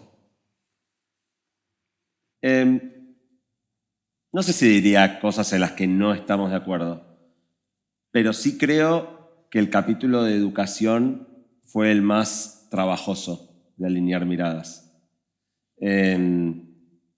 Y quizás no tiene tanto que ver con el contenido en sí, sino que ahí sí teníamos como un choque de estilos más marcado. A mí en eso me gusta ser más provocador y a Mariano le gusta ser más preciso y más, pisar sobre terreno firme. Yo estaba más dispuesto en ánimo de provocar a correrme a la frontera, quizá dando algún paso en el vacío. Y creo que llegamos a un capítulo, de hecho cuento esto que no se ha contado hasta ahora, pero siempre con los libros que yo hice antes, hablé con la editorial para tener un capítulo que se pudiera regalar. Y le propuse hacer lo mismo a Mariano y charlamos qué capítulo regalar y el criterio que encontramos fue regalemos el capítulo que creamos que más útil puede ser que mucha gente lo lea y lo use y llegamos a la conclusión de que era el capítulo de educación. Y me parece lindo porque fue el capítulo más difícil de sacar adelante y a la vez un capítulo que los dos sentimos orgullo y reivindicamos como propio al punto de querer que sea el capítulo que se regale. ¿Y cómo hicieron? ¿Cómo resolvieron esa tensión de que tenían distintas visiones, más provocadora, menos provocadora? ¿Y cómo terminó siendo ese capítulo? Ya te digo, no era tanto una cuestión de contenido, sino de enunciación.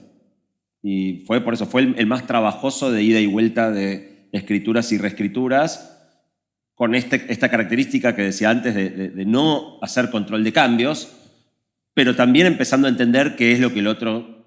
Era el cohete cambiar algo que el otro después te lo iba a volver a cambiar, ¿no? Entonces, casi que sin una discusión, no hubo una negociación explícita, hubo la concesión de empezar a dejarle al otro ciertas cosas que te dabas cuenta que para el otro eran importantes o sacar ciertas cosas que al otro lo ponían incómodo. Y sí, se terminó dando con mucha naturalidad, pero fue claramente el capítulo más difícil. Más trabajoso. ¿Vos, Marian? No, sí, yo coincido completamente. En general fue todo en un clima... Los dos, la verdad que creo que teníamos como... Fuimos relativamente blandos en el buen sentido, quiero decir. O sea, ninguno se puso como tremendamente rígido en algo y siempre hubo... El capítulo de educación fue el más difícil. A mí me toca una fibra sensible. Esto es algo que yo lo he conversado mucho con vos. Yo creo que con la educación hay una percepción en general, en muchísima gente, desmedida del riesgo, lo que les lleva a tener un atrevimiento con la educación que no tendrían otros rumbos. El ejemplo clásico es, vos te vas a operar y tenés dos cirujanos, uno que te dice, mira, yo opero con el método tradicional, y el otro dice, no, yo lo que hago es me inspiro, abro y lo siento un poco, y si veo que... Y vos no querés eso, porque no querés poner tu páncreas o tu apéndice a riesgo, vos querés algo que a lo mejor no es el óptimo, pero que sabés que tiene una contención de riesgo. Lo mismo con un puente. Vos no querés un arquitecto que diga, no, a mí se me acaba de ocurrir como una idea que a mí se me acaba de ocurrir que es extraordinaria y que tenga una visión que es que el puente tiene que ser hexagonal en vez... No, porque si se cae es un desastre. Y yo creo que en educación es muy difícil tener el registro de que si se cae es un desastre y que muchas veces se cae. Y como yo he investigado mucho en eso y conozco muchos casos de gente bien intencionada, progresista, inteligente, informada también, pero que hace un experimento en el mundo de la educación sin red y sin la contención y ha generado déficits educativos muy sustanciales, es algo con lo que yo tengo algo que se me vuelve un pelín más corporal. Que ya no es una animosidad que ya me da ganas de empezar a pegarme un poco. Y entonces esa fue donde más nos topamos, porque Santi tiene efectivamente con este ánimo de provocar una inclinación como a veces a venir con propuestas muy originales y que quizás son extraordinarias, pero que leídas fuera del tamiz de ese posible riesgo de contención, yo creo que pueden tener este tipo de problemas. Eso, por supuesto, es muy común.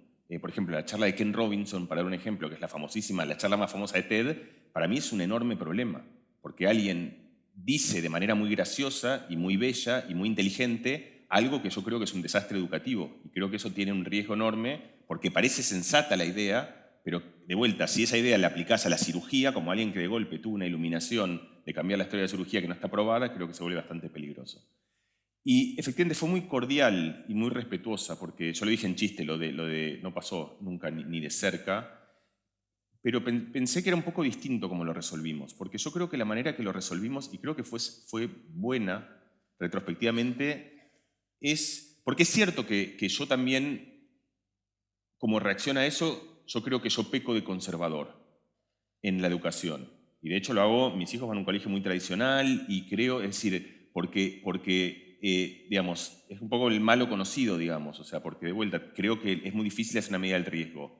Entonces, la manera que creo que lo resolvimos fue aceptando distintas voces sobre un problema. Y creo que en este caso lo hicimos explícito, dijimos como está el riesgo de... Hay una sección que se llama el riesgo de cambiar y de no hacerlo. Y el riesgo de no hacerlo. Me di cuenta ahora, pero en definitiva están los dos riesgos. Por eso, entonces, y directamente, y era un caso en el cual, a diferencia de otros lugares, ese debate se hizo explícito, porque creo que es un debate genuino y abierto, no era un debate entre Santi y yo. Es un debate en el mundo de la educación, es un debate de un problema que no está resuelto. Entonces, retrospectivamente creo que también lo encontramos una buena solución, que es el punto en el cual no pudimos ponernos de acuerdo sin explicitar esto es lo que piensa Santi, esto es lo que pienso yo. Ahora todos lo saben igual. Lo pusimos como voces posibles y como especulaciones sobre un problema que es complejo y en el cual nadie tiene la varita mágica, en el cual merece considerar unos elementos y considerar el otros y a lo mejor es en cada uno el encontrar cómo ponderarlos. Pero a la vez digo, esta sección, el riesgo de cambiar y de no hacerlo, me ayudó a mí a ver el riesgo de cambiar y a Mariano de ver el riesgo de no hacerlo. Está buenísimo. Santi, ¿tenías ganas de hacer algún agradecimiento? Sí. Todo el libro tiene una sección de agradecimientos. A veces va adelante, a veces va atrás. En este caso quedó al final del libro. Y como tengo mucho miedo de que no lo lean, porque está muy atrás, quería tomarme 2 minutos para repasar. Digamos, el criterio que yo pensé para agradecer en este libro arranco diciendo quiero agradecer a todas las personas que me hicieron ser quien soy. Y entre otros agradezco a mi padre y a mi madre que me dieron sobre todo curiosidad y me dejaron esas tardes solo para canalizar la curiosidad leyendo libros. Agradecí a mis tíos Ani y Alberto, que lamento que hoy no pueden estar acá y tenía muchas ganas de poder decirles ese agradecimiento a ellos en persona. Hoy lamentablemente por un tema de salud no pudieron acompañarme, pero bueno, no quiero dejar de agradecerles, que aparte creyeron en mí desde siempre y me apoyaron mucho.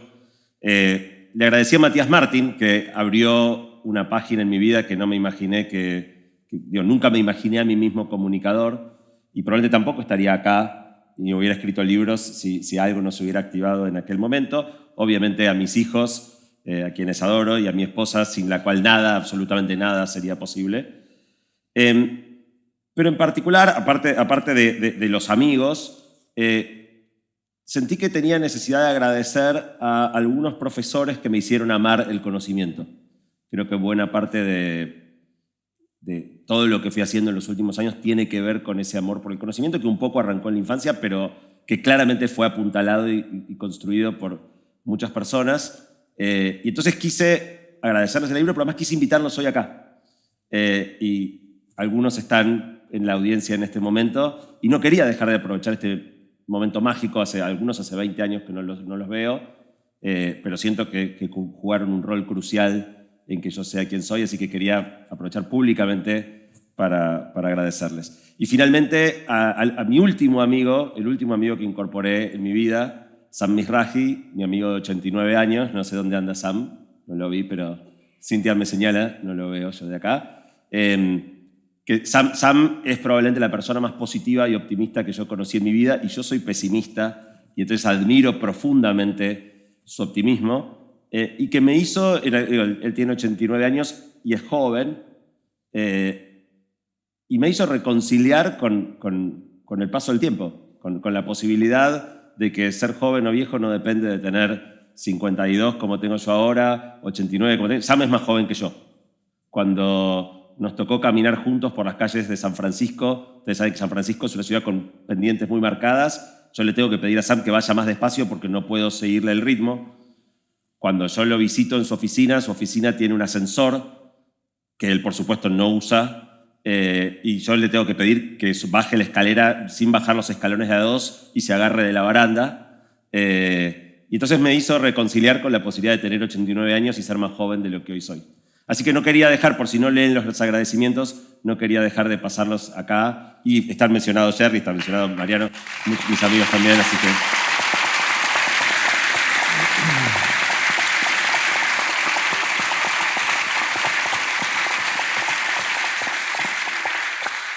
Bueno, vamos a llegar ahora a un momento importante que a mí me gusta mucho y espero ansioso este momento en todos los episodios de Aprender de Grandes, que es ver lo que hizo ese señor que está ahí sentado en la mesa. Él es Andy Miggins. Vení, Andy. Andy dibuja. Ahora van a ver cómo dibuja, y ilustra los episodios de Aprender de Grandes de una manera increíble. Vamos a encender esto. Y estuvo dibujando mientras nosotros conversábamos, y ahora si nos acompaña, ahí va, ahí está la cámara, ahí va. Sí. Bueno, contanos, Andy, ¿qué dibujaste? Bueno, empecé por algo, ¿no? La sensación hoy día, ¿no? Con la inteligencia artificial es de... nos cae bien o nos cae mal, ¿no? Como nos sirve para muchas cosas, pero también le tenemos mucho miedo. Entonces me imaginé, ¿no? El robot emocional diciendo me quieren o me quieren los humanos, sacando los pétalos. Después la inteligencia artificial como que trae humildad, ¿no? Pareciera que ya decían en un momento que no somos los más inteligentes. Bueno, capaz esto de traer este mensaje de, no sé, de paz, de humildad o de algo, me lo imaginé como una especie de nuevo Mesías, ¿no? De nuevo enviado. Con esa forma. Después en otro momento que hablaron de que se están normalizando muchas actividades o trabajos, ¿no? Así que nada, me imaginé en este momento la humanidad como en una montaña rusa, ¿no? De campanas de Gauss, ¿no? Donde se van corriendo las normales. Después, bueno, ¿no? Como que esta búsqueda de inteligencia capaz no está ya en el espacio, está acá, ¿no? Algo así por ese lado, me gustó. Algo con eso comentaron. La gente impresionada viendo la aparición de la primera inteligencia artificial, la evolución. Pareciera que esto todo tiende para ahí, ¿no? No sé si un holograma o en una pantalla, no sé cómo va a ser. Después, bueno, las apps, ¿no? Cuando decían que la conversación trae respuestas o algo así, están comentando. El Tinder que te junta con alguien, pero al mismo tiempo en algún momento estás en esa cita y te dice, che, la pifié, hey, no te conviene, raja de ahí. Después, bueno, acá hablaban de la extinción o de esto de traer la conciencia de la extinción, el tiempo como un nuevo elemento que pareciera que lo estamos descubriendo ahora, ¿no? Así que lo agregué ahí en la tabla periódica, el tiempo como para cuantificarlo. Acá tengo que pensar que no me acuerdo, pero... cuando decían algo con la cultura y la inteligencia, ¿no? La transmisión de inteligencia es...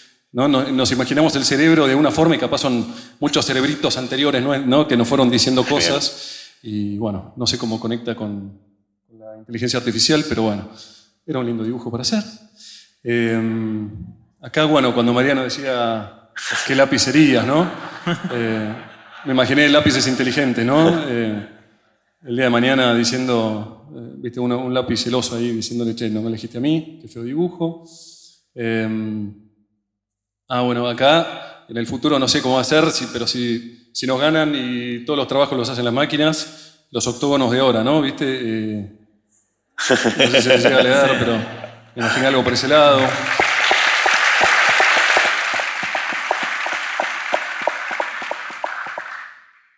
Acá está Santi viendo las correcciones de Mariano.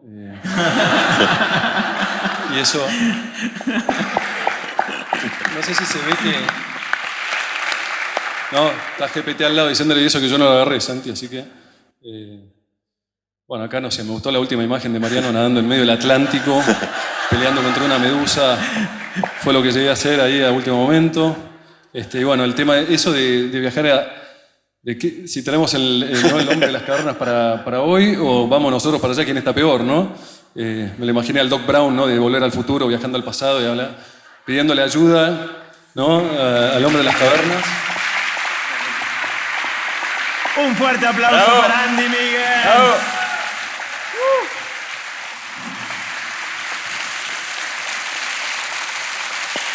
Espectacular. Bueno, antes de hacerles la última pregunta a Mariano y a Santi de qué quieren dejar de cierre, los que no tienen el libro, si quieren comprarlo, afuera hay una mesita donde pueden comprar el libro. Y si quieren también el juego Aprender de Grandes, hay una promo que si muestran el libro sale más barato el juego. Así que aprovechen si tienen ganas de comprar el juego para ustedes o para regalar también. ¿Cómo cerramos? ¿Qué quieren que le quede a la gente de esto como cierre? Ahora vos me tiraste el fardo primero, eso te lo tiro ahora. Yo creo que pasó algo bueno hoy. Hablaba justo con Santiago que estamos un poco en ronda de prensa, entonces las conversaciones van donde van. Uno a veces tiene una intención de llevarlo a algún lado. Yo creo que un poco empecé con eso, querría terminar también con eso. Como que para mí hoy hubo una cosa que fue un poco, diría, amorosa. No quiero usar la palabra optimismo, porque no tiene que ver con si el futuro, pero como un acercamiento curioso, un acercamiento que no es como medio rígido a ver con qué me voy a enfrentar y ya desconfiando. La génesis de la inteligencia artificial estuvo plagada de eso. O sea, era gente que, digo, si pensás, digamos, en los fundadores de esta idea, eran soñadores que en vez de hacer ciencia ficción, porque a lo mejor no se le da bien la escritura, trataban de crearla y que se imaginaban mundos fantásticos en los que hubiesen inteligencias artificiales flotando por todos lados y que pensaban que esa era una manera de entendernos a nosotros mismos. Era una búsqueda que era una búsqueda profundamente humana. Yo creo que la explosión de la inteligencia artificial tuvo un corolario que es un poco triste, que es toda esta reacción como de precavida, desconfiada, alienígena, esa idea del ovni que aterriza el GPT a ver de qué se va a tratar todo esto. Y hay una idea de reconciliarnos otra vez, más allá de discusiones de si va a ser un paraíso o algo apocalíptico, la idea de encontrarnos de vuelta con esta gesta de que la comprensión de la inteligencia, la emulación de la inteligencia, la búsqueda de la inteligencia es algo profundamente humano y que sobre eso se monta y se construye todo tipo de cosas humanas, las emociones, las narrativas, las historias, las películas, la cultura.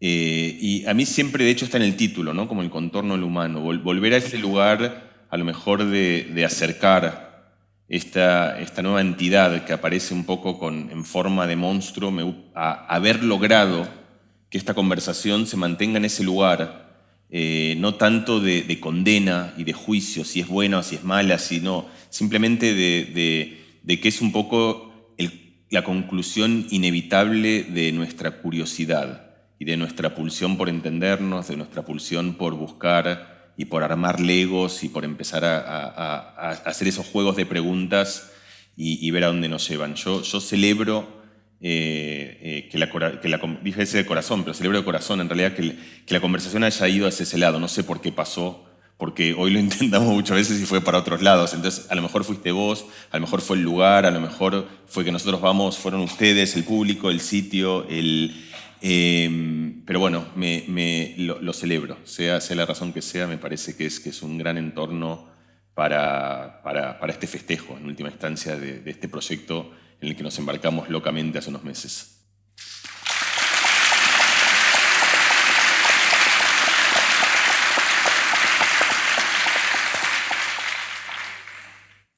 Yo, para terminar, ayer me crucé con Andrés Resnick, un amigo en común, y Andrés se me acercó y me dijo: ¿qué te pasó? La última vez que nos vimos me dijiste que nunca más ibas a escribir un libro. Y yo no me acordaba haber conversado eso con Andrés Resnick, pero había dicho que nunca más iba a escribir un libro. A mí me lo dijiste. Con lo cual digo, está bien, yo no me acuerdo, pero seguro ocurrió. Y me abrió la pregunta, entonces, ¿qué pasó? Me lo preguntó y dije, ¿por qué escribí un libro más? Si yo ya no iba a escribir más libros. No solo escribí un libro más, sino que en el momento que Mariano me lo propuso, acepté en el mismo llamado telefónico. Ni siquiera le dije, dame un ratito. O sea, después empecé cómo se lo explico a mi esposa, pero lo pensé después de haberle dicho que sí, cortado la llamada. Y creo que hay dos razones. Una es que me entusiasmaba la idea de trabajar con Mariano y el desafío de escribir un libro de A2. Pero la otra es que siento que este es un libro tremendamente necesario. No sé si lograremos que el libro haga lo que estaría buenísimo que haga, ojalá. Si logramos eso, va a haber sido una gran contribución. Y una de las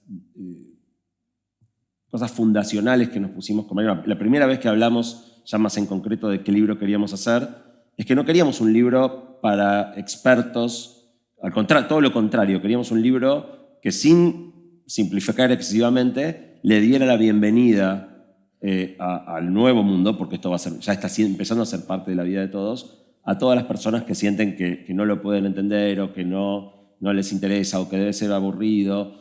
Entonces, la apuesta es esa, la apuesta es esto, que va a ser una parte central de nuestras vidas en los próximos años, acercarlo de la mejor manera que pudimos los dos, combinando nuestras miradas y nuestro conocimiento, para que ojalá sea un aporte. En inglés probablemente haya muchas cosas, en español muy pocas. Entonces tengo la sensación de que era un libro muy necesario y ojalá eso se plasme.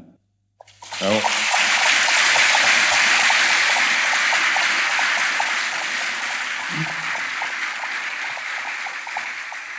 Yo estoy agradecido también por esta conversación, pero en particular agradecido por la posibilidad de pensar algo que nos está transformando de maneras que no tenemos idea cómo van a evolucionar en el tiempo, algo que nos pone en jaque en un montón de dimensiones, que nos sentimos amenaza y también la ilusión de poder resolver problemas o ser más potentes en nuestra creatividad o lo que fuera.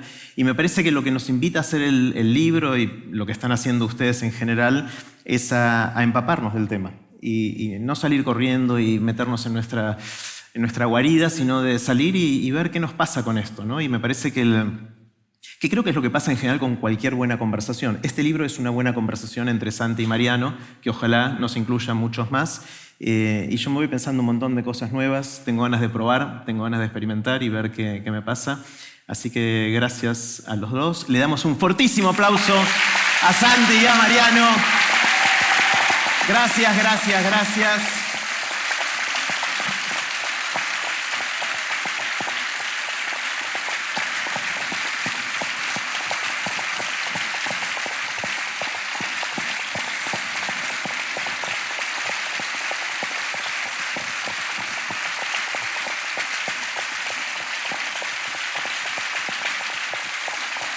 Hacer un bis.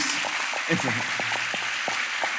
Y más allá de si compran el libro, lo leen o no, los invito, iba a decir los invitamos, por lo menos los invito yo, pero sospecho que Santi y Mariano también lo van a hacer, a que si hay algo que les quedó dando vueltas en la cabeza hoy, lo conversen con sus amigos, con la gente cercana, porque está bueno empezar a esparcir la conversación sobre temas que seguramente van a ser importantes para nosotros. Pronto va a estar el video de esto online, si quieren compártanlo. Y les cuento que ayer grabamos 2 episodios de Aprender de Grandes con cada uno de estos amigotes de la vida por separado, ¿sí? Hablamos más de 2 horas con cada uno de ellos, entonces como que sentí un poquito que esto era terapia de pareja, ¿sí? ¿Viste? Habla con uno, habla con otro, a ver qué onda, cómo se llevan y todo eso, así que bueno, no sé cómo va la relación, chicos, pero gracias por darme la oportunidad de conversar tanto. Gracias, chaval. Gracias, Serri.